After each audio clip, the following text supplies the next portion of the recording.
In looking at that, and I want to, and that's gonna be my next stuff to get into, is that team.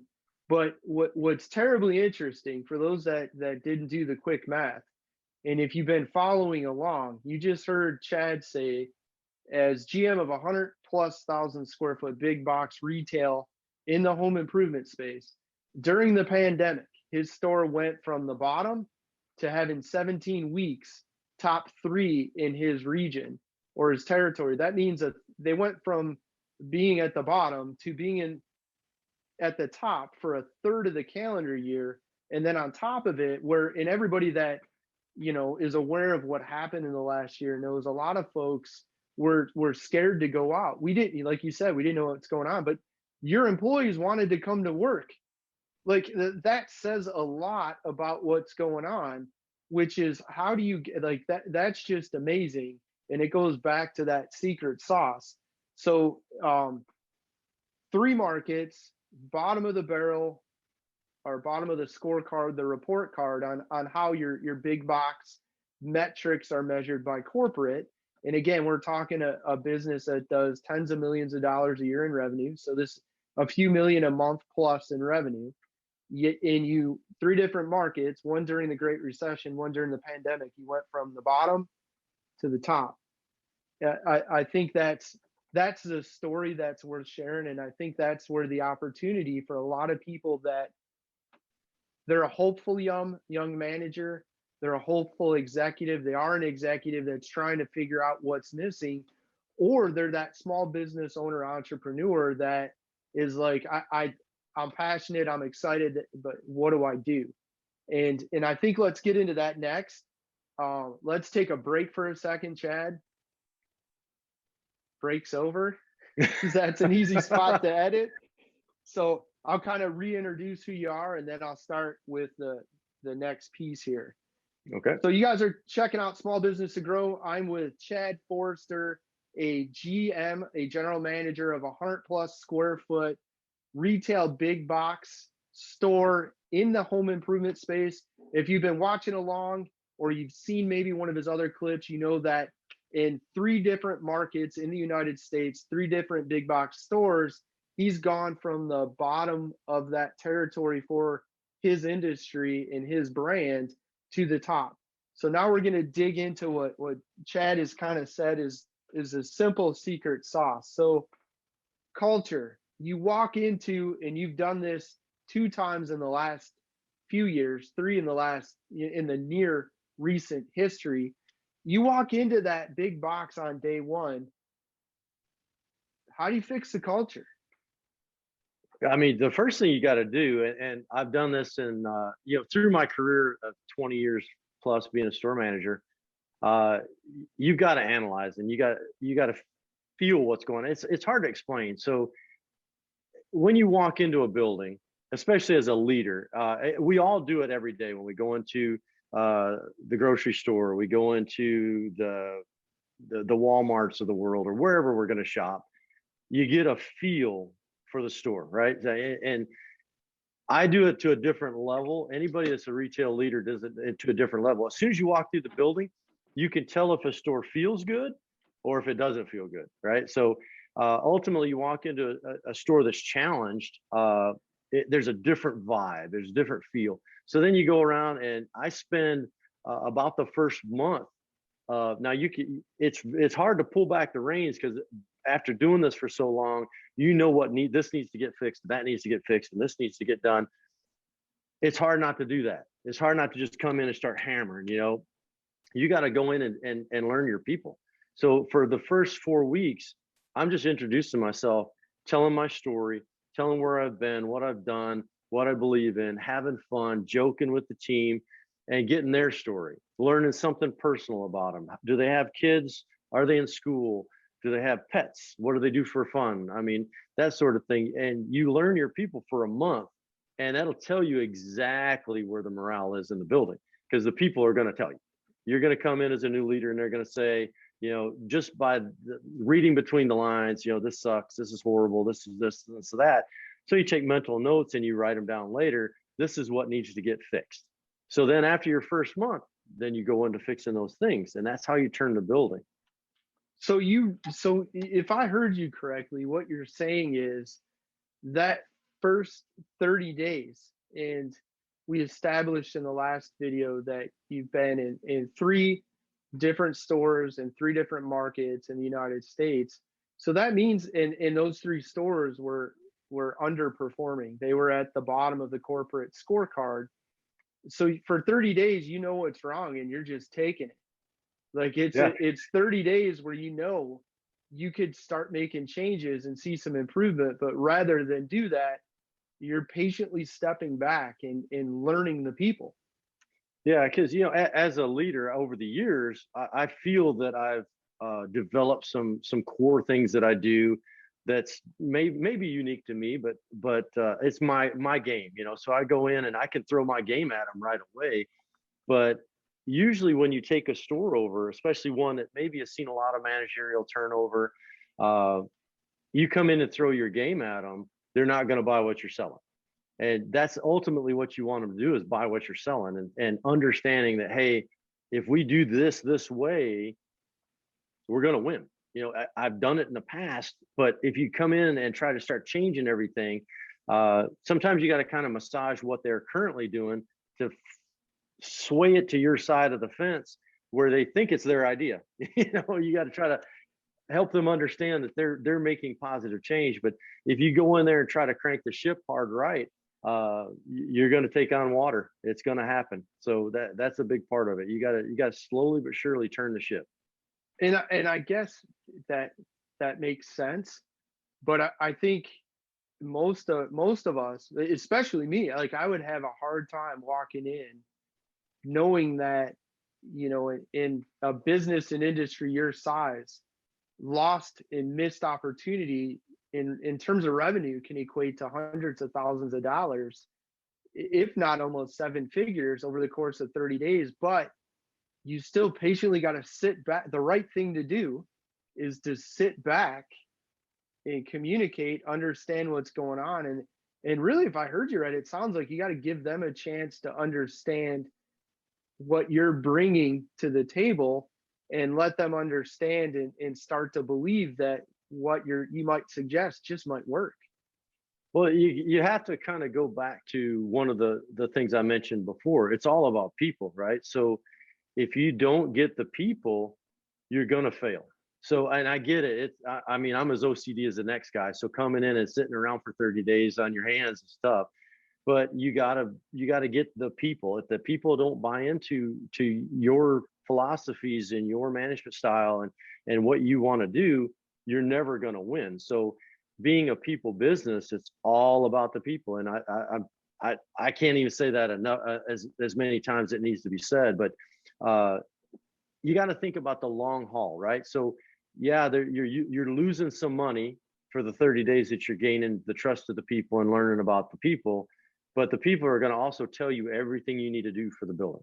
So you start taking all those notes, and then once you get that, whatever it, maybe it's not 30 days, maybe it's 27, I don't know, but whatever time you feel comfortable, then you shift gears and you start, okay, we're going to start making our So climb now.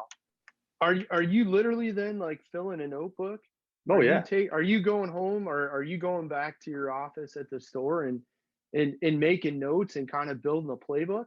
Absolutely. So I don't have the best mind in the world. I can't remember my address half the time. So I have to write things down. And when I write things down, it helps me remember. But when I go and take over a building, one of the first things I do is sit with all the leadership team and I take notes on my leaders, what they're into, what their hobbies are, what they like to drink. I mean, all this kind of stuff. And all that time, I'm telling them about me. I'm telling them I love cigars, I love bourbon, I work out, I play guitar, all this stuff. So it's something that we're on a personal level, and I'll get into it a little later. But I follow a cooperative command leadership style, and what that is way back when I used to coach, we had to develop a coaching style. And when you look at coaching styles, cooperative is being friends with everybody. You're that guy. You're the fun coach, and then the command coach is he's the fist and the hammer. So I believe that the best way that leadership style that works for me is be cooperative to the point where I don't want to say take advantage of it, but they do, and then you got to be the command guy. You got to say, listen, but my team always, after they get to know me, they know when I'm serious and when I'm not. And I never have to raise my voice higher than what we're talking. I don't do that. It's, I believe that you can get your point across. One of my points is without being an ass. You don't have to be an ass. You So just got to. all right. So I think I mean, that's huge what you just said. I mean, and you said to the point they take advantage of me, but that probably plays into a little bit like you said, whereas if the employees are happy and it's not at the expense of the store that much, well then the store is going to perform better. Yeah, Is absolutely. that fair So to say? that's exactly 100%. So one of the phrases I use a lot with my store leaders when we're just talking training, it's when you can get your team, the last thought that goes through their head when they make a decision, no matter what it is what would Chad think about this decision? Then you won the management game. So that's what ultimately what I'm trying to get done is I want the last thought before they deal with a customer, make a decision on a customer, uh, stock something in the wrong spot just to get it off their cart, to get it, put it in the overhead behind something that's wrong. I want them to like reach and say, Chad wouldn't dig this. So, and then do it the right way. Does it work 100% of the time? Absolutely not. Everybody's different. But if you can get the majority of the people to have that thought before they do something, then you win. That's the game. Man, all right. So team wise, how do you, I mean, if you walk into a new box, you, I guess we'll start with what you already have. So there's already employees there, and you spend that 27, 30 days learning the environment, understanding the culture. What, I guess the first thing is like, what do you do if you've got a bad apple? Someone that shouldn't have a seat on the bus. Well, okay. So this is a whole nother animal. So ultimately, I think I said something about this before, is nobody comes to work and it says, you know what, I'm going to do a crappy job today. I'm just going to blow this place up. Everybody wants to do well, but the key to the whole thing is they want to be recognized for what they're doing. So that recognition is what's huge, is you never miss a chance to recognize somebody for doing something right. Now, when you find them doing something incorrectly, it's all about how you handle that. Again, I mentioned, not being an ass. Well, I can teach in the aisles uh, in a positive way and make them understand the why of what we want to do and not be a jerk. And then I can find a way to praise them in that same interaction and point out something they're doing right.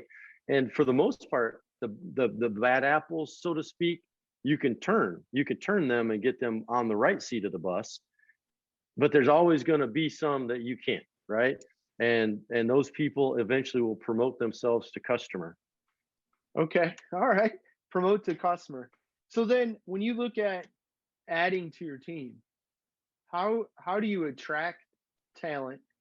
And then can you walk through, maybe you guys have a need, bringing, like, filling that need? Well, I mean, as it's kind of multifaceted. So as far as we have openings in certain areas, we post those openings and then people apply, go through a phone screening process that's, from our corporate side of things, and get an interview. So I guess the key is where that interview process comes into play. I trust that for all of my leaders do interviews. So a lot of store managers, I want to be the final one. Well, I'm not the one that works with them every day. My ASMs and my department heads are going to be the ones that work in the trenches with them. They have to believe in who they're hiring. And then on vice versa, if they're hiring somebody, yep, this is the one, this is going to be the trick. Well, if it's not, it's on them. You hired them, you got to develop them. So this isn't working. You got to figure out a way to get through to these people. You feel that then contributes to having just an overall happy to be here, happy to do well and produce team and environment on your staff, is the fact that your ASMs and department heads are involved in picking the people they're going to be happiest with. I think that's what I'm hearing. Well, look at it this way. So if you go into, say I'm going to walk with a department supervisor on whatever their day of the week is. So I'm going to walk with them and I'm going to say, okay, well, what's going on? Oh, Susie did that. Okay, well, that's not right. Well, yeah, Susie's horrible. I didn't hire her. I'm like, okay, I got, and I learned this, through trial and error. It's like, okay, all right, we're gonna let you hire Susie next time and see how this plays out. So then you walk with them and say, hey, what's up with this? Oh, Jimmy did that. Okay, Jimmy's your guy. So what happened? Well, I need to develop Jimmy, and we need to have a talk. I think that's right. I think you need to talk to Jimmy and figure this out. They have to have buy-in, and that's the whole thing. Is it's a team atmosphere. Uh, Nobody wants the coach that's selecting the players and then just pushing them on them and saying, hey, deal with this and fix this guy. He's not very good, but he's the best we could find, so fix it. It's Okay, a so more of a team effort. and part of getting that buy-in is probably directly related to they're part of the process. Uh, And they know you're pointing it out, like, hey, listen, Susie was someone else's, now Jimmy's yours, we let you bring Jimmy in. So that's giving them a little bit of buy-in on both.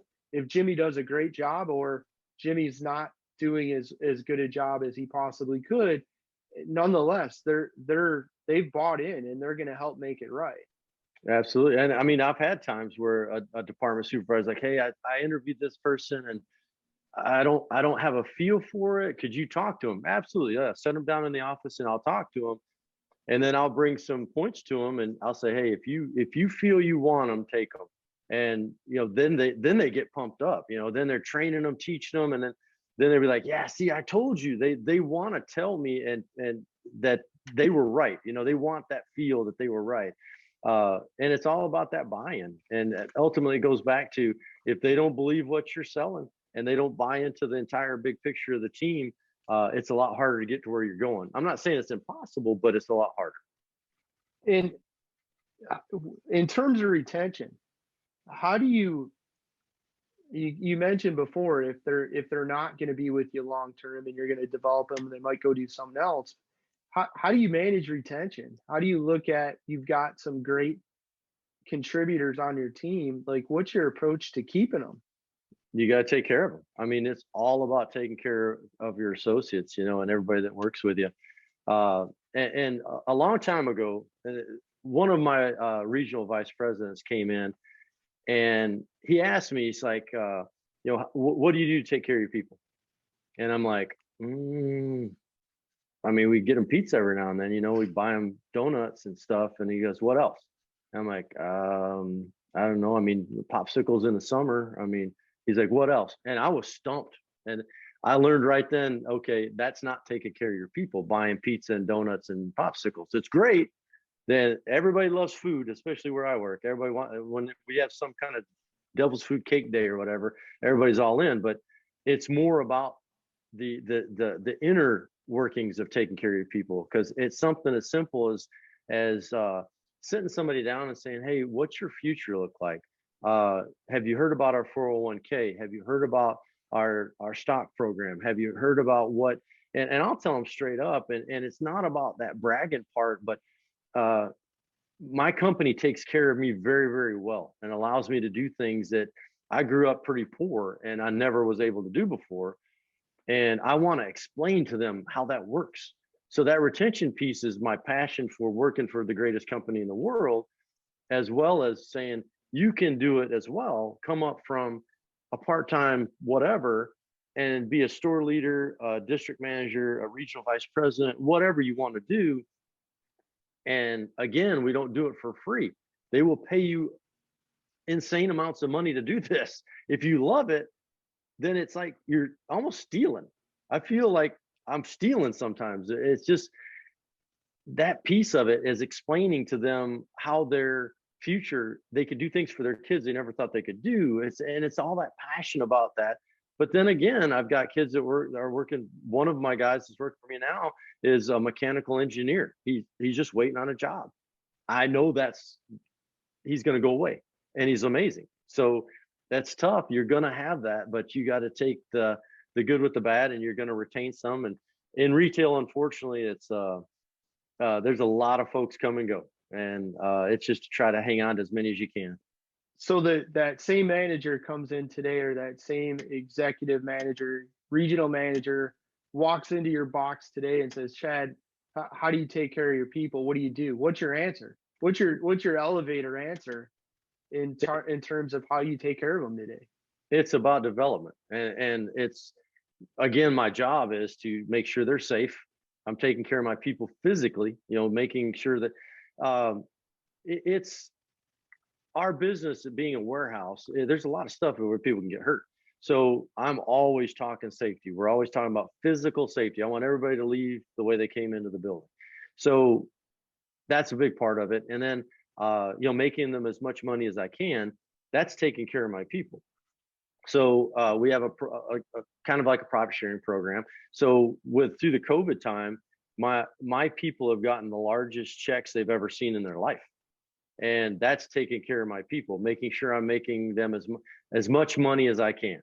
And then the other part of that's the development part, and something as simple as, I call it Foundation Friday. So we do a 15-20 minute little class on Fridays, and I let them choose the topics. We have a little basket. They'll drop topics in there. Things it might be a markdown process they want to learn more of. They want to learn more about how things work in tool rental. They want to, whatever that development is, and we call it Foundation Fridays. We're building foundations. So that's how I take care of people. It's development. It's taking care of their safety and making them as much money as we can.